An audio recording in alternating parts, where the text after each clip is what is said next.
নমস্কার, দেখছেন টিভি9 বাংলা। আপনাদের সঙ্গে রয়েছি আমি শুভজিৎ মিত্র। শুরু করছি নিউজ অ্যাট 11। যারা এই মুহূর্তে ডিনার করার পর টিভি9 বাংলার পর্দায় চোখ রাখছেন, তাদের ছবি দেখায়। অনেকেই হয়তো জল ডিঙিয়ে বাড়ি পৌঁছেছেন। কি ছবি শহর কলকাতার! মেঘভাঙা বৃষ্টি আবারও কলকাতায়। সন্ধ্যের পর থেকে কলকাতার লাগোয়া এলাকায় মুষলধারে বৃষ্টি। টানা বৃষ্টিতে জলমগ্ন একাধিক এলাকা। সল্টলেক, দমদম, কলেজ স্ট্রিট, বিভিন্ন এলাকায় জল থই থই।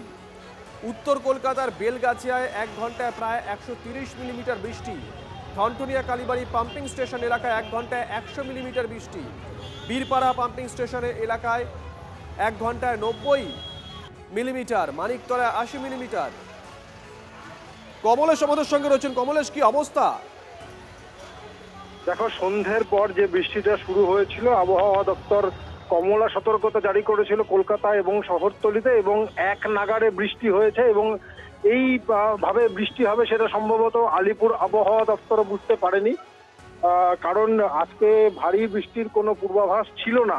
উল্টে যেটা হয়েছে সেটা হচ্ছে অতি ভারী বৃষ্টি, এবং সেটাও খুব অল্প সময়ে। মানে আবহবিদরা যে টার্মটা ব্যবহার করেন ক্লাউড বার্স্ট, সেটা তো আর কিছুই না, সেটা একটা অঙ্ক। 1 ঘন্টায় 100 মিলিমিটার বা তার বেশি বৃষ্টি হলে সেটাকেই ক্লাউড বার্স্ট বা মেঘভাঙা বৃষ্টির তালিকায় ধরা হয়।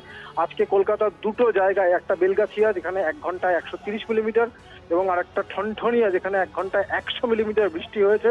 অর্থাৎ এই দুটো অঞ্চলে কিন্তু ক্লাউড বার্স্ট বা মেঘভাঙা বৃষ্টির যে শর্ত সেটা পূরণ হয়ে গিয়েছে। 130 মিলিমিটার মানে অতি ভারী বৃষ্টি, অর্থাৎ 1 ঘন্টায় অতি ভারী বৃষ্টি, এবং একই সঙ্গে সেটাকে মেঘভাঙা বৃষ্টি বলা যায়। এবং এই অঞ্চলগুলোতে কলকাতা পুরসভার যে পাম্পিং স্টেশন তার তথ্য পাওয়া যাচ্ছে, এবং এরকম অনেক জায়গাতেই হয়তো এরকম 100 মিলিমিটার বা তার বেশি বৃষ্টি 1 ঘন্টায় হয়েছে, যেখানে সে অর্থে কোনো তথ্য আমরা পাচ্ছি না। যেমন এই মুহূর্তে দমদমের একটা অংশ ভাসছে, উত্তর শহরতলির অনেক অঞ্চলেই অল্প সময়ে প্রচুর বৃষ্টি হয়েছে।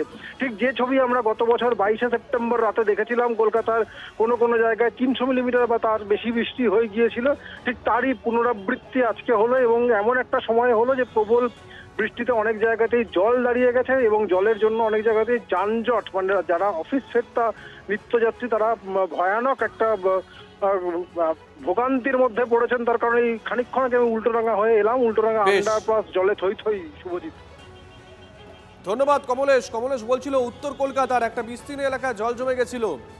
আরজিকর চত্বর, আরজিকর হসপিটাল, কি অবস্থা আজিজ? একেবারে শুভজিৎ, যে ছবি সরাসরি দেখছো এই ছবি আরজিকর হাসপাতালের ট্রমা কেয়ারের সামনে, এবং দেখতেই পাচ্ছ সামনে অ্যাম্বুলেন্স যাচ্ছে, এবং সেই সঙ্গে যারা স্ট্রেচার নিয়ে রোগী এক ওয়ার্ড থেকে অন্য ওয়ার্ডে নিয়ে যাচ্ছেন, বা রোগী পরিবারে যারা আছেন তারাও চরম ভোগান্তির মধ্যে পড়ছেন। একেবারে ট্রমা কেয়ারের ঠিক সামনেটায় এরকমই হাঁটু সমান জল, এবং বিগত কয়েক ঘন্টা ধরে শহর এবং শহরতলি জুড়ে যে মেঘভাঙা বৃষ্টি, এবং সেই বৃষ্টির জেরেই কিন্তু একেবারে জল থই থই আরজিকর চত্বর বলা যায়। এবং ট্রমা কেয়ারের সামনে বিশেষ করে তুমি দেখতে পাচ্ছ যে অ্যাম্বুলেন্সগুলি আসছে রোগীকে স্ট্রেচারে করে নিয়ে যাওয়ার ক্ষেত্রেও কিন্তু চরম ভোগান্তির মুখে পড়তে হচ্ছে, এবং যারা রোগী পরিবার রয়েছে তারাও কিন্তু ভোগান্তির মুখে পড়ছেন। এবং এই যে দেখতে পাচ্ছ সরাসরি ছবি, একেবারে হাঁটু সমান জল রয়েছে একেবারে ঠিক ট্রমা কেয়ারের সামনেটায়। এবং এই আমি রোগী পরিবারের সঙ্গে কথা বলার চেষ্টা করব। দাদা, এই যে এত জলের মধ্যে যে স্ট্রেচার নিয়ে এখানে করতে হচ্ছে, কি করবো দাদা, অসুবিধা পড়েছি, আমরা করতেই হচ্ছে দাদা, আর কি বলবো বলুন। দীর্ঘদিন ধরে তো এরকম সমস্যা এখানে? হ্যাঁ, প্রচুর সমস্যা এখানে, দেখছেন তো। শুনতেই পেলে যে রোগী পরিবারের কি বক্তব্য। আমি আরো কয়েকজনের সঙ্গে কথা বলার চেষ্টা করব এখানে যারা দীর্ঘক্ষণ ধরে এখানে এই ওইখানে দেখো না, অনেক গাড়ি চালক রয়েছেন, তারা বলতে পারেন শহরে কি অবস্থা, কোথায় জল জমে আছে। একেবারেই আমি আমি আমি সরাসরি কথা বলার চেষ্টা করব। শহরের জলের কি অবস্থা চারিদিকে? চারদিকে ভীষণ খারাপ অবস্থা, মানে শহর জুড়ে কি এরকম জল সব জায়গাতে? কোথায় কোথায় জল দেখলেন উনি? শুনতেই পেলে যে চরম ভোগান্তির মুখে পড়ছেন যারা রোগী নিয়ে আসছেন তারা যেমন, এবং যারা এখানে রোগী পরিবাররা রয়েছেন তারাও কিন্তু এই ভোগান্তির শিকার হচ্ছেন। দাদা, এই যে জল জমে রয়েছে কতটা অসুবিধে? আরে জল জমে আছে, কত বছর থাকবে? একটা হসপিটালের মধ্যে কোনো ব্যবস্থা হয় না। তা নতুন সরকার এসে দেখুন করতে পারে কি না। 49 বছর ধরে এই কোমর জলে চলতে হবে রুগী নিয়ে, এই সম্ভব এগুলো? আর কি বলবো বলুন, এগুলো কি সম্ভব? এত জলে একটা হসপিটালের মধ্যে চলা সম্ভব রুগী নিয়ে? শুভজিৎ, শুনতেই পেলে রোগী পরিবারের মধ্যে কিন্তু ক্ষোভ রয়েছে, যে কারণ দীর্ঘদিন ধরে আরজিকর হাসপাতালের যে পরিস্থিতি, ট্রমা কেয়ারের সামনেটাই কিন্তু বৃষ্টিতে কিন্তু এই যে জলমগ্ন পরিস্থিতি, এই জলমগ্ন পরিস্থিতি কিন্তু দীর্ঘদিনের, এবং সেটাই সেই অভিযোগে কিন্তু বেশ, রোগী একবার পরিবার ছবিটা যারা দেখাও, রয়েছেন, আমরা আত্মীয়রা দুটো উইন্ডো করে ছবি দেখাচ্ছি। আজিজ, তোমার সঙ্গে যিনি আছেন ক্যামেরা, আমাদের সহকর্মী, ছবিটা দেখাতে বলো। আরজিকর হাসপাতালের ছবি আপনাদেরকে আমরা দেখাচ্ছি। দেখুন কি অবস্থা সেখানে। রোগীর পরিবার পরিজন তারা বিপাকে পড়েছেন, ক্ষোভ উগরে দিচ্ছেন। তারা বলছেন নতুন সরকার আসুক, নতুন সরকার এসেছে, তারা হয়তো ঠিকঠাক ব্যবস্থা নেবে। কারণ এই অতীতেও কিন্তু এই ছবি উঠে এসেছিল আরজিকরে। পাশাপাশি উল্টোডাঙ্গার ছবি আপনাদেরকে আমরা দেখাচ্ছি। উল্টোডাঙ্গার ছবি, দুটো ছবি একসঙ্গে। শহর কলকাতার বিস্তীর্ণ এলাকায় মেঘ ভাঙা বৃষ্টি, সন্ধ্যের পর থেকে কলকাতা লাগোয়া এলাকায় মুষলধারে বৃষ্টি হয়।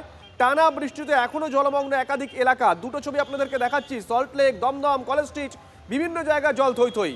উত্তর কলকাতার বেলগাছিয়ায় 1 ঘন্টায় প্রায় 130 মিলিমিটার বৃষ্টি। ঠনঠনিয়া কালীবাড়ি পাম্পিং স্টেশন এলাকায় 1 ঘন্টায় 100 মিলিমিটার বৃষ্টি। বীরপাড়া পাম্পিং স্টেশন এলাকায় 1 ঘন্টায় 90 মিলিমিটার বৃষ্টি। মানিকতলায় 80 মিলিমিটার বৃষ্টি হয়েছে। মানিকতলা, মুরারিপুকুর, উল্টোডাঙ্গা, শ্যামবাজার, আহিরিটোলা, বেলগাছিয়া, দেশবন্ধু পার্ক, একাধিক জায়গায় জল থই থই। দক্ষিণ কলকাতা, সেখানেও বেশ কয়েকটি জায়গায় জল জমেছিল।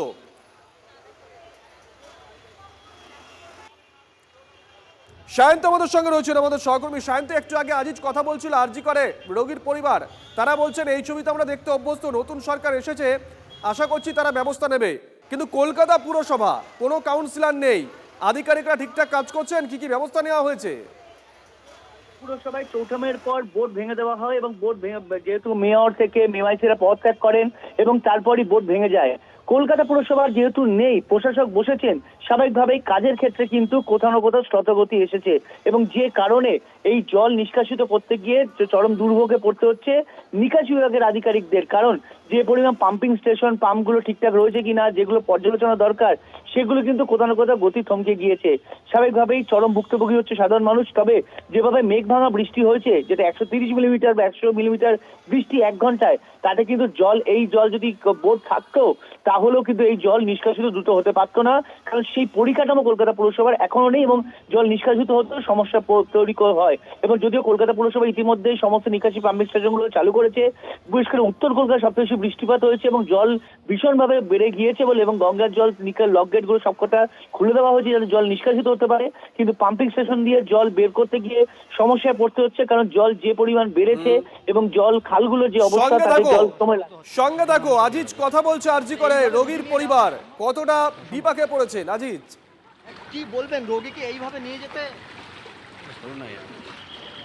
দেখো, রোগী পরিবার যেমনটা জানাচ্ছে যে এইভাবে যে এই একেবারে এই জলের মধ্যে দিয়ে কিন্তু স্ট্রেচারে করে রোগীকে এক ওয়ার্ড থেকে অন্য ওয়ার্ডে নিয়ে যেতে হচ্ছে, চরম ভোগান্তির মুখে পড়ছে। কিন্তু তারা যেমনটা বলছেন যে দীর্ঘদিনের সমস্যা, এটা আজ নতুন নয়। তার ফলে তারা এই যে জলমগ্ন পরিস্থিতি আরজি করে ট্রমা কেয়ারের সামনে, এই পরিস্থিতি তারা দেখে অভ্যস্ত এবং তারা সেই ক্ষোভটাই কিন্তু তারা উগরে দিচ্ছেন যে দীর্ঘদিন ধরে এই পরিস্থিতি হয়ে রয়েছে একটা হাসপাতালের মধ্যে এবং ট্রমা কেয়ারের মতো গুরুত্বপূর্ণ একটা ডিপার্টমেন্ট, সেখানে একেবারে তার সামনেরটাই, যেখানে সমস্ত এমার্জেন্সি রুগী এসে যেখানে যে গাড়িগুলি এখানে আসছে, সেই গাড়িগুলি যেমন আসতে সমস্যা হচ্ছে, অ্যাম্বুলেন্সগুলি আসতে সমস্যা হচ্ছে, তেমনই এক ওয়ার্ড থেকে আরেক ওয়ার্ডে রোগীকে স্ট্রেচারে করে নিয়ে যেতেও চরম ভোগান্তির মধ্যে পড়তে হচ্ছে। তার কারণ হাঁটু সমান জল। এবং ওই দিকের ছবিটা আমি আরও একবার একটুখানি দেখাতে বলবো কল্যাণকে, তুমি দেখলে বুঝতে পারবে যে কিভাবে রোগী পরিবাররা তারা স্ট্রেচার টেনে নিয়ে আসছেন। একেবারে সেই ছবি তুমি দেখতে পাবে, হাঁটুর বেশি জল রয়েছে এবং প্রত্যেককেই কিন্তু এইভাবে একেবারে এক ডিপার্টমেন্ট থেকে আরেক ডিপার্টমেন্টে যেতে হচ্ছে, ঠিক এইভাবেই টেনে টেনে নিয়ে যেতে হচ্ছে। দাদা, কতটা অসুবিধা হচ্ছে? খুব অসুবিধা হচ্ছে আমাদের। মানে এই পরিস্থিতি তো অনেক দিনে, হ্যাঁ, কি চাইবেন মানে এই জলটা কমো আগে। দিদি, কতটা সমস্যার মধ্যে পড়তে হচ্ছে দিদি? খুবই সমস্যা, কি বলবো, এখন আর কিছু বলার নেই। মানে এতটাই সমস্যা, এতটা জল, কোমর সমান জল, না কমছে না বাড়ছে না কিছুই বুঝতে পারছি। খুবই অসুবিধা হচ্ছে আমাদের। শুনলে শুভজিৎ যে রোগী পরিবার যারা রয়েছে তারা তাদের সমস্যার কথা বলছেন, কিন্তু এই সমস্যার সমাধান তারা চাইছেন যে হাসপাতালে অন্তত পক্ষে একদমই তাই, এই জল নতুন সরকারের কাছে তারা চাইছেন এর একটা সমাধান হোক। ধন্যবাদ আজিজ।